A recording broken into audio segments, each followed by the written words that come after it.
Abramos la palabra de Dios en el Evangelio de nuestro Señor Jesucristo, en Lucas capítulo 15, los versículos del 11 al 24. Dice así la palabra de Dios.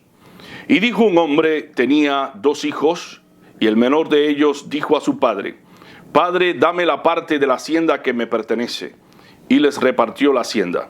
Y no muchos días después, juntándolo todo, el hijo menor partió lejos a una provincia apartada, y allí desperdició su hacienda viviendo perdidamente. Y cuando todo lo hubo malgastado, vino una grande hambre en aquella provincia, y comenzóle a faltar. Y fue y se llegó a uno de los ciudadanos de aquella tierra, el cual le envió a su hacienda para que apacentase los puercos. Y deseaba henchir su vientre de las algarrobas que comían los puercos, mas nadie se las daba. Y volviéndose en sí, dijo, ¿cuántos jornaleros en casa de mi padre tienen abundancia de pan, y yo aquí perezco de hambre? Me levantaré e iré a mi padre y le diré, Padre, he pecado contra el cielo y contra ti, ya no soy digno de ser llamado tu hijo, hazme como a uno de tus jornaleros. Y levantándose vino a su padre, y cuando aún estuviese lejos, viólo su padre, y fue movido a misericordia, y corrió, y echóse sobre su cuello, y besóle.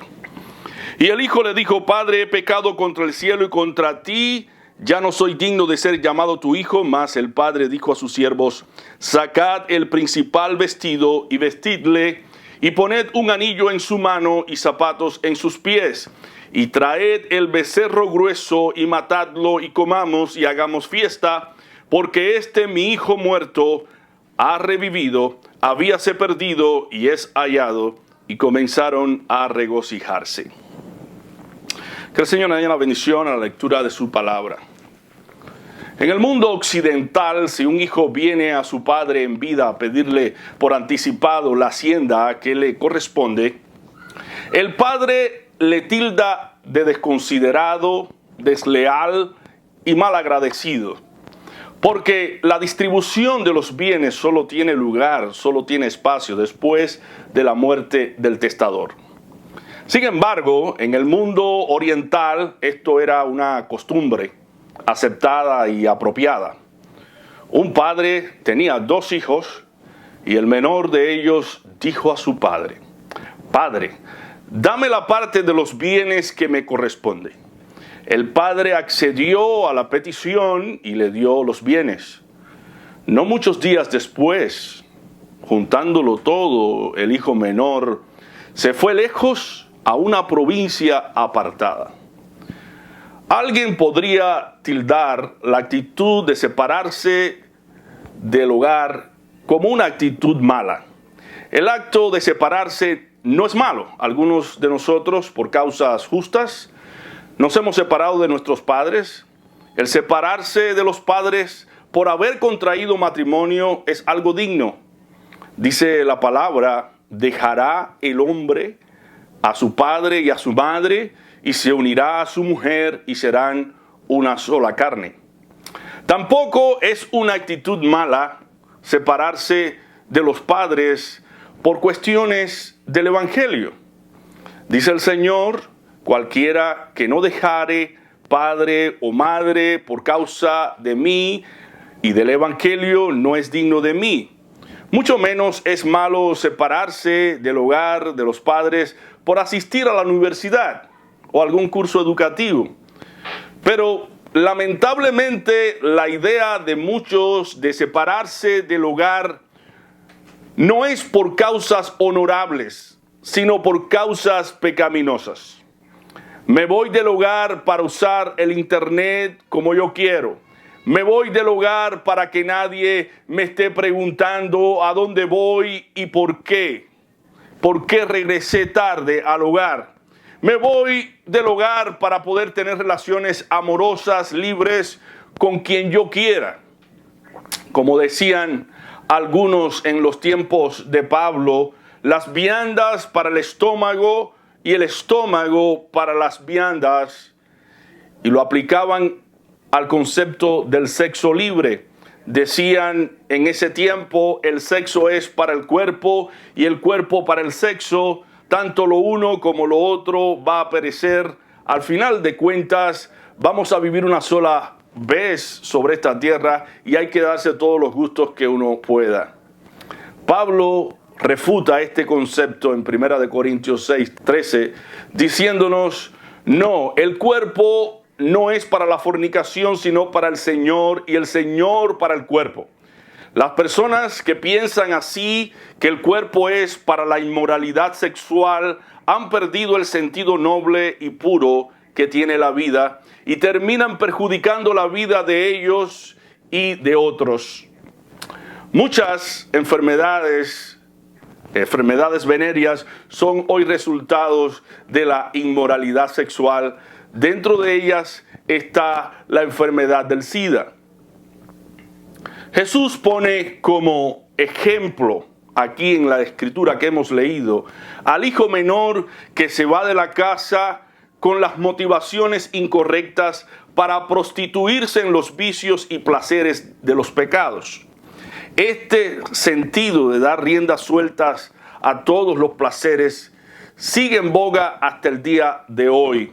Y por eso, como dije, tenemos tantas enfermedades que nos afectan. Quiero enfocar mi atención en este día en 4 cosas importantes que serán como las columnas principales de esta exposición. Este pasaje, en primer lugar, nos revela el deseo pecaminoso de una persona que quiso ser su propio dueño.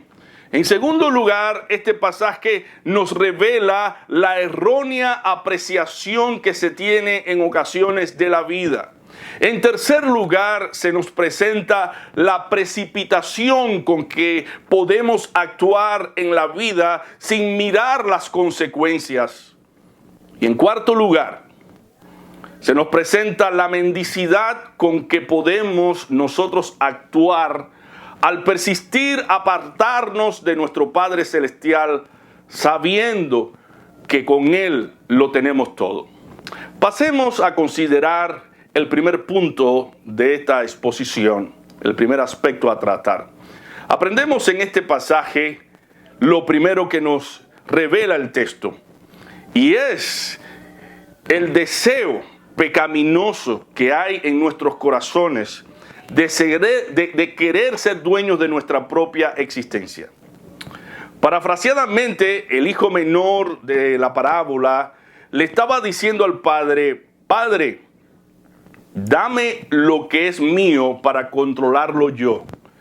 Quiero ser mi propio señor. No quiero que nadie gobierne sobre mí. Pareciera que esta idea de autogobierno es buena, pero es producida por una motivación pecaminosa. Cuando queremos hacer lo que nos venga en gana, cuando queremos sentirnos atados a leyes personales y no a las leyes establecidas en la sociedad y en la palabra de Dios, cuando no queremos que nadie tenga gobierno sobre nosotros, reine sobre nosotros, cuando lo único que queremos es ser dueños absolutos sin tener que darle cuenta a nadie, sin tener que humillarnos ante nadie, sin tener que reconocer ninguna autoridad, estamos siguiendo los mismos patrones, los mismos pasos de cerca de aquel joven descarriado. Este es el cuadro que nos presenta Cristo. El joven dijo: Padre, dame la parte de los bienes que me corresponde. Y el padre no rehusó darle lo que pidió, ni le preguntó para qué quería la hacienda. El padre estaba en todo su derecho para preguntarle. Sin embargo, no lo hizo. Y pienso, para demostrarle al muchacho que la vida del hombre no consiste de los bienes que uno posee, consiste en depender del abrigo, de la protección, del amparo del Padre Celestial que nos ama a todos. Esta es la enseñanza moral de este pasaje. Tenemos a un Padre que está en los cielos, del cual dependemos para todas las cosas. Persistir, separarnos de ese Padre es morir. Se nos cuenta que el Hijo tomó la herencia. En el versículo 13 No muchos días después, dice que juntándolo todo, el hijo menor se fue lejos a una provincia apartada y allí desperdició sus bienes viviendo perdidamente. Se fue lejos. Esta es una manifestación del egoísmo humano. Quiero comer yo solo. Quiero vivir yo solo, disfrutar yo solo. Sin embargo, los seres humanos no somos una isla. Necesitamos convivir con otras personas porque fuimos diseñados para vivir acompañados. La soledad entristece, la soledad daña, la soledad bestializa nuestras vidas. En cambio, la convivencia coopera con nuestra funcionalidad y con nuestra salud. El hijo menor no pudo administrar los bienes correctamente porque tenía como meta satisfacer los deseos impuros del corazón.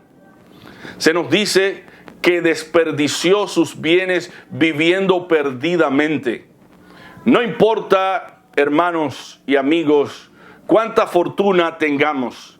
Si somos gobernados por el pecado del corazón, terminaremos arruinados.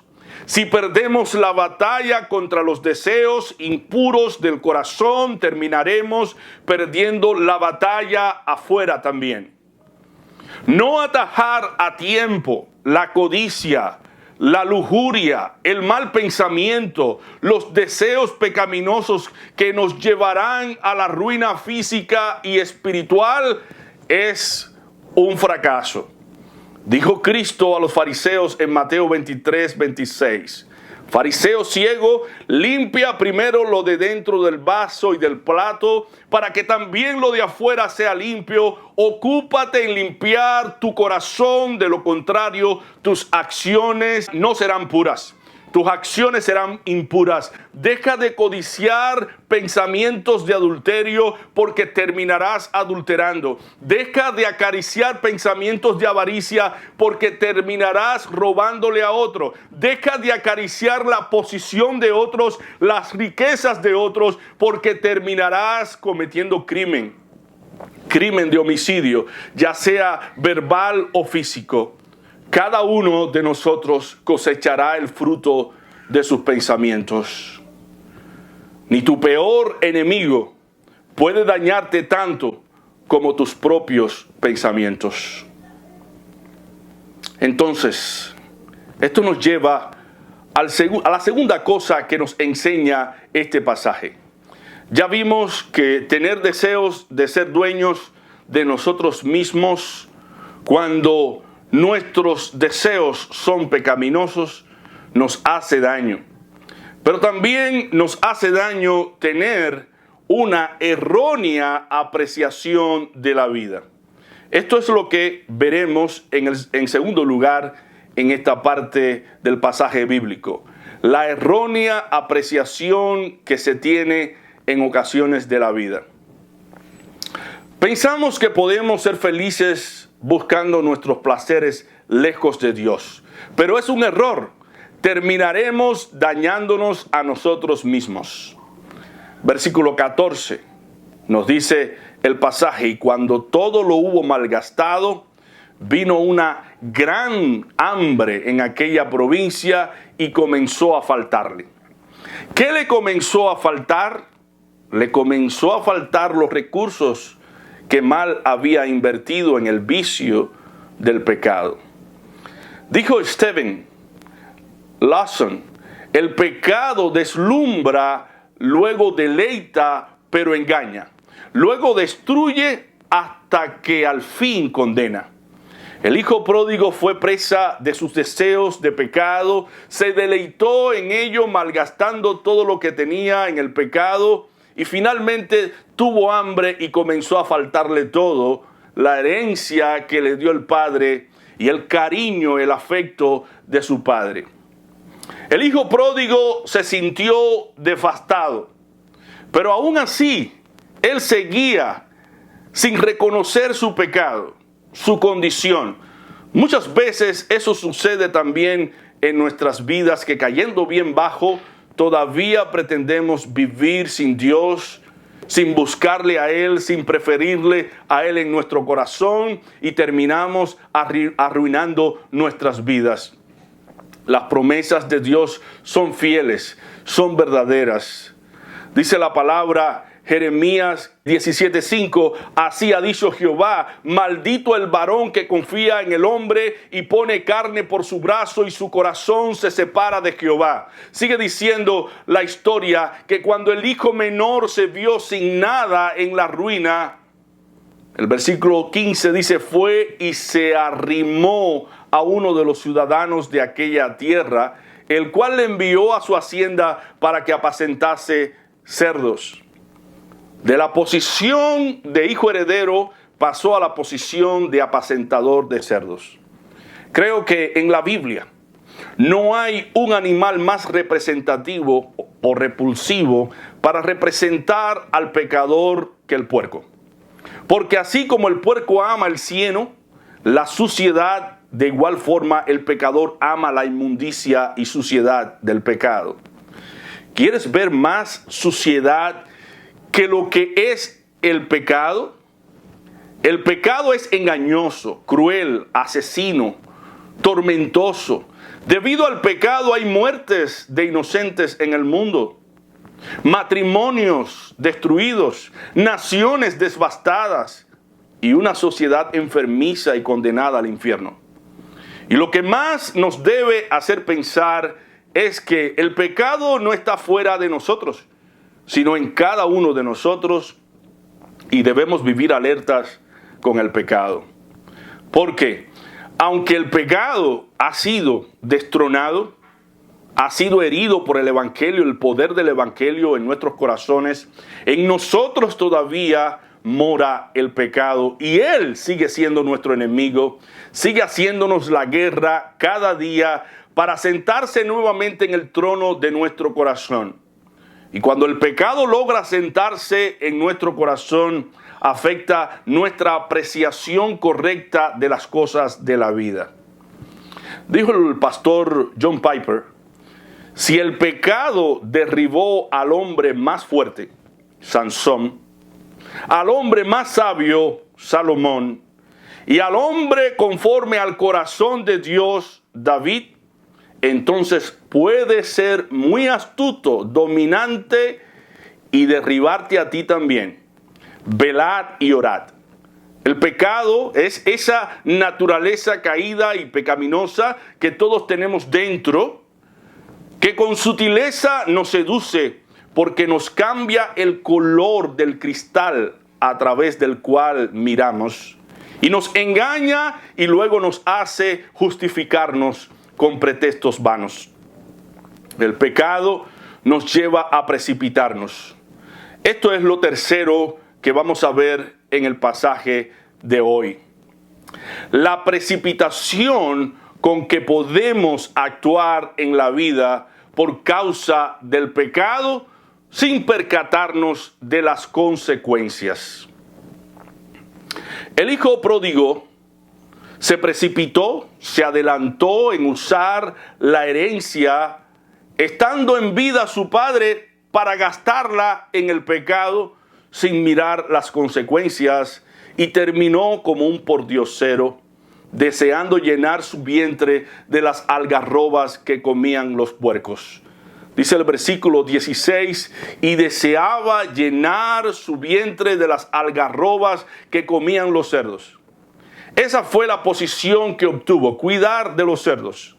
Y no pudo tan siquiera recibir el beneplácito de los que le emplearon. El hijo pródigo perdió el derecho a todo, aún el derecho de comer de la comida de aquellos cerdos. Versículo 16.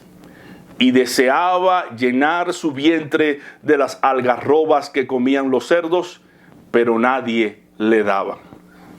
Dios en muchas instancias de nuestra vida permite que caigamos bien bajo para que choquemos con nuestra mendicidad, para llevarnos a reconocer la bondad, la misericordia, la ternura, el amor de nuestro Padre Celestial. Esto es lo último que vemos el último cuadro que vemos en el pasaje de hoy. La mendicidad con que nosotros podemos actuar al persistir, apartarnos de nuestro Padre, sabiendo que con Él lo tenemos todo. El hijo pródigo malgastó la herencia que le dio su padre en la concupiscencia de la carne y vivió por un tiempo como un mendigo, mendigando la comida de los cerdos. Sin embargo, su padre no dejó de mostrar la misma actitud de amor, de misericordia, de compasión que tuvo al principio con su hijo menor. Podía el padre haberlo rechazado, haberlo expulsado de su corazón, pero el padre consideró que estaba junto al camino esperando el regreso de su hijo para darle la posición que ya había perdido por su alejamiento. El hijo menor se fue como un príncipe heredero y regresó a su padre como un mendigo, pero gracias a Dios arrepentido. El hijo sabía que había perdido todo, su derecho en la casa del padre, pero aún así se conformaba con ser uno de sus siervos. Y dijo entre sí: me levantaré e iré a mi padre y le diré: Padre, he pecado contra el cielo y contra ti, ya no soy digno de ser llamado tu hijo, hazme como a uno de tus jornaleros. Versículo 20, y levantándose vino a su padre, y cuando aún estaba lejos, lo vio su padre, y fue movido a misericordia, y corrió, y se echó sobre su cuello, y le besó. Y el hijo le dijo: Padre, he pecado contra el cielo y contra ti, ya no soy digno de ser llamado tu hijo. Versículo 22, pero el padre dijo a sus siervos: sacad el mejor vestido y vestidle, y poned un anillo en su mano y calzado en sus pies. Versículo 23, y traed el becerro gordo y matadlo y comamos y hagamos fiesta. Versículo 24, porque mi hijo muerto era y ha revivido, se había perdido y es hallado. Y comenzaron todos a regocijarse. ¿Cuáles fueron los dones del padre al hijo que había regresado? El primer don fue el beso de reconciliación. Le besó. Esta acción es una acción perdonadora. Con este beso el padre estaba demostrando que le perdonaba, que ya no tenía en cuenta sus desvíos y su corazón duro.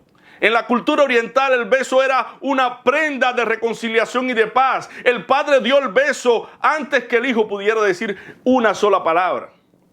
El regreso de su hijo era una expresión de confesión. El padre lo abrazó antes de que se cambiara de ropa. Su ropa olía a puercos. Este podía ser un motivo para que el padre no lo abrazara. Sin embargo, a pesar de su condición, el padre se echó sobre él y lo besó. El hijo sintió el abrazo sincero de su padre. En segundo lugar, el don que le da el padre al hijo fue entregarle una ropa mejor. Versículo 22. Pero el padre dijo a sus siervos: sacad el mejor vestido y vestidle. En el Evangelio, esta es la expresión de la justicia de Dios que se adquiere por medio de la fe y no por medio de las obras. El hijo pródigo no tenía obras justas que ofrecer para recibir a cambio el favor del padre. El hijo merecía el castigo, no el perdón del padre. Sin embargo, fue perdonado y aceptado únicamente por gracia. El padre no podía traer a su hijo por medio de la justicia que es por la ley, para que se sentara en su mesa, sino lo hizo por gracia, únicamente por gracia y por medio de la fe de su hijo al retornar al hogar. Esto nos recuerda que nuestra salvación es por fe para que sea por gracia. El hijo pródigo fue vestido con la justicia de Dios por la fe, la que es otorgada únicamente por gracia, no por méritos humanos. porque él no tenía ninguno. Para que el hijo pródigo pudiese sentarse a la mesa con el padre y el hijo mayor, tenía que estar vestido por el padre con los vestidos de galas de un hijo amado. Nosotros también un día fuimos vestidos por Dios para poder ser parte de su reino y ser su hijo amado. Como dice Apocalipsis 19:8, a la iglesia se le ha concedido que se vista de lino fino, limpio y resplandeciente, porque el lino fino es las acciones justas de los santos. El tercer don dado del Padre al Hijo fue un anillo. Los siervos del Padre le pusieron un anillo en la mano al Hijo. El anillo habla de una autoridad delegada. Ahora el Hijo contaba con la autoridad de un hijo heredero. No sería mirado como un esclavo, sino como un príncipe. Lo cuarto que hizo el padre fue cambiarle de calzado. En la cultura oriental a los cautivos se les quitaba los calzados y cuando se les daba la libertad se les devolvía. Se podía identificar a un cautivo porque no tenía calzado. Este es un acto de dignidad. El padre puso un nuevo calzado en los pies de su hijo. Tanto el calzado como el anillo eran símbolos de libertad y autoridad. Esto nos enseña que los salvados, al andar calzados con los zapatos del Evangelio de la paz, tienen que andar por el camino de la justicia y la santidad. Como bien nos dice Lucas capítulo 1, versículo 75. En santidad y en justicia delante de Él todos nuestros días. Así debemos andar con los calzados adecuados en el camino correcto. Isaías 35:8 nos dice, y habrá allí calzada y camino, y será llamado camino de santidad. No pasará inmundo por él, sino que él mismo estará con ellos. El que anduviere por este camino, por torpe que sea, no se extraviará. Dios en Cristo nos lava y limpia para poder andar en su camino con los calzados de la paz. Por eso, en quinto lugar, el Padre nos resucita a una nueva vida. La expresión final del Padre nos habla de esta obra de salvación y vida. Versículo 24. Porque mi hijo muerto era y ha revivido. Se había perdido y es hallado. Y comenzaron a regocijarse. Todos estos privilegios y dones fueron dados por Dios cuando el hijo pródigo regresó al hogar. Ahora el hijo pródigo viviría una vida acorde a las riquezas y dones otorgados. Esto nos revela algo muy importante y glorioso del Evangelio.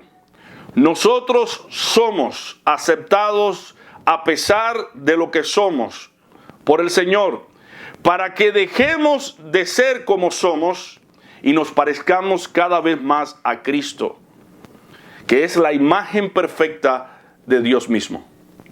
Entonces, mírate, hermano, mirémonos, hermanos, en esa imagen, para que veamos cuánto nos falta. Todos debemos mirarnos en esa imagen, en Cristo Jesús. El propósito de Dios al salvarnos es para que seamos como su Hijo Jesucristo. De hecho, Él nos dijo, ejemplo os he dado para que como yo he hecho, vosotros también hagáis. Y Romanos 8:29 dice, porque a los que antes conoció, también los predestinó para que fuesen hechos conformes a la imagen de su Hijo, para que Él sea el primogénito entre muchos hermanos. Todo lo que en ti y en mí no se parezca a Cristo, el Padre quiere quitarlo, para darnos las virtudes de su Hijo. La vida cristiana es un cambio de vestimenta, es un cambio de hábitos, es un cambio de mentalidad, es un cambio de cosmovisión. Vivamos conforme a lo que realmente somos. Somos hijos de Dios. Y si somos hijos de Dios, debemos parecernos a nuestro Padre y a su Hijo. Dice Primera de Pedro 2:9, mas vosotros sois linaje escogido, real sacerdocio, nación santa, pueblo adquirido por Dios, para que anunciéis las virtudes de aquel que os llamó de las tinieblas a su luz admirable.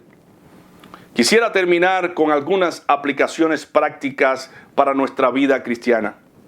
Mirando este pasaje, vamos a hacer varias aplicaciones.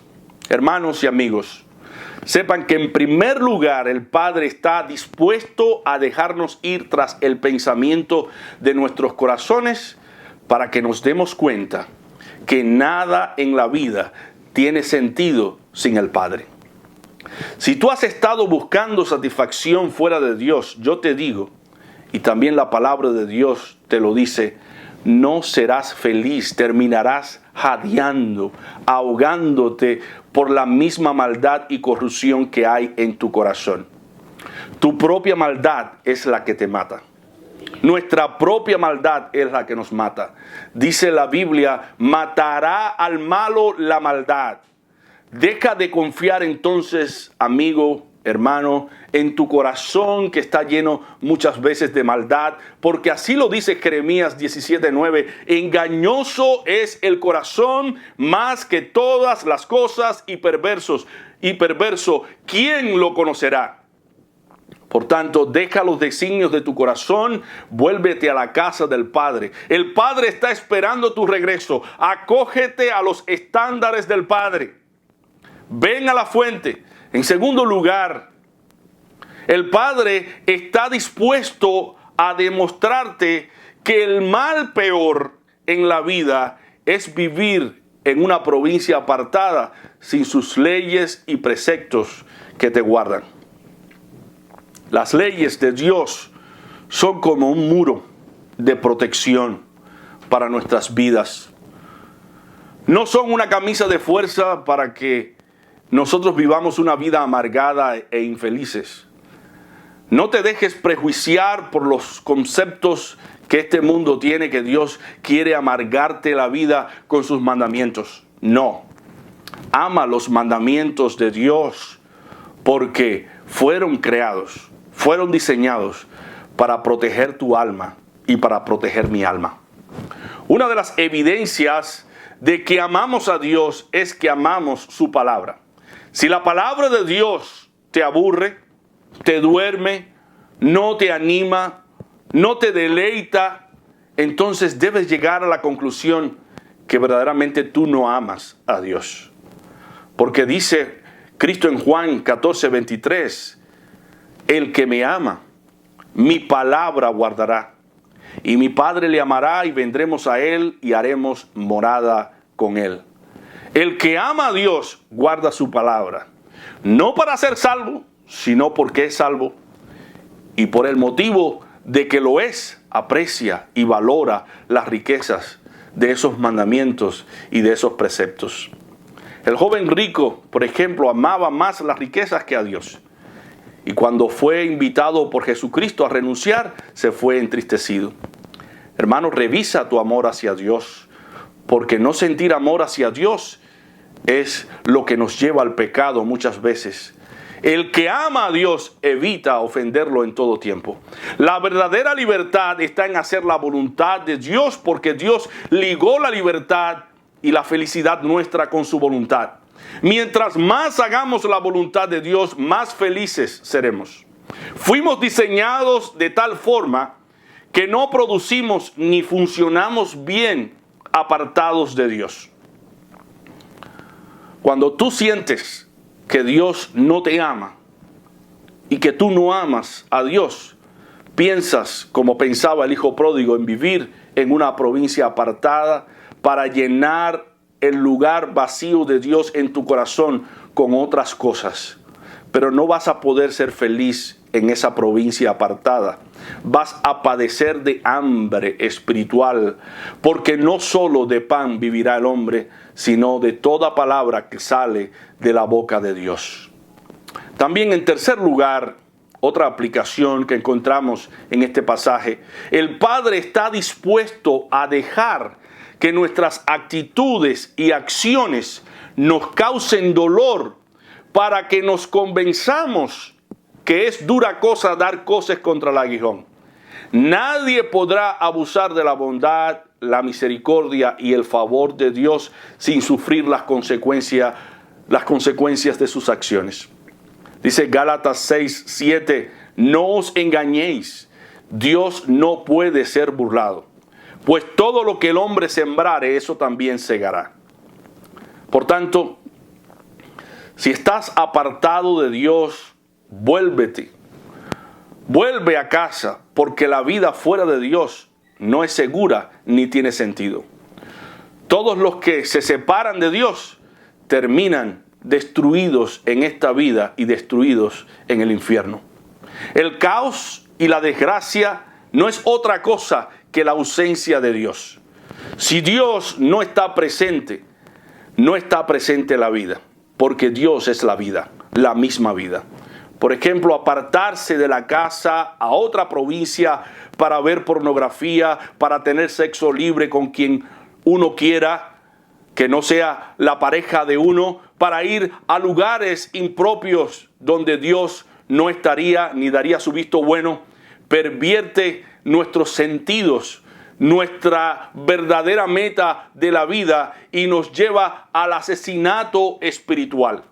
Terminaremos sin Dios, sin esposa, sin hijos, sin amigos, sin nada en la vida, porque los que van detrás de los placeres de esta vida se oponen a los conceptos de Dios, y oponerse a los conceptos de Dios es la muerte. Por eso Pablo nos dice en Colosenses 3:5, haced morir pues lo terrenal en vosotros, fornicación, impureza, pasiones desordenadas, malos deseos y avaricia, que es idolatría. Y en Gálatas 6:8 nos dice que el que siembra para la carne, de la carne segará corrupción, mas el que siembra para el espíritu, del espíritu segará vida eterna. Regresa a casa, amigo. Confiesa tu pecado, arrepiéntete, regresa al que te puede bendecir. No seas duro de corazón. Hebreos 3 del 7 al 8 nos dice, por lo cual, como dice el Espíritu Santo, si oyereis hoy su voz, no endurezcáis vuestros corazones como en la provocación en el día de la tentación en el desierto. No te dejes engañar. No te dejes engañar por el pecado y regresa a la casa, regresa al hogar. Mira que puedes hacerlo ahora. Para mañana no habrá lugar, no habrá oportunidad. No pienses actuar como aquel joven que pidió toda su hacienda, toda su herencia para prostituirse en el pecado. Cuando Cristo venga no habrá esperanza para ti si no vuelves al hogar. Vuelve al hogar, vuelve a la casa. Que Dios te bendiga.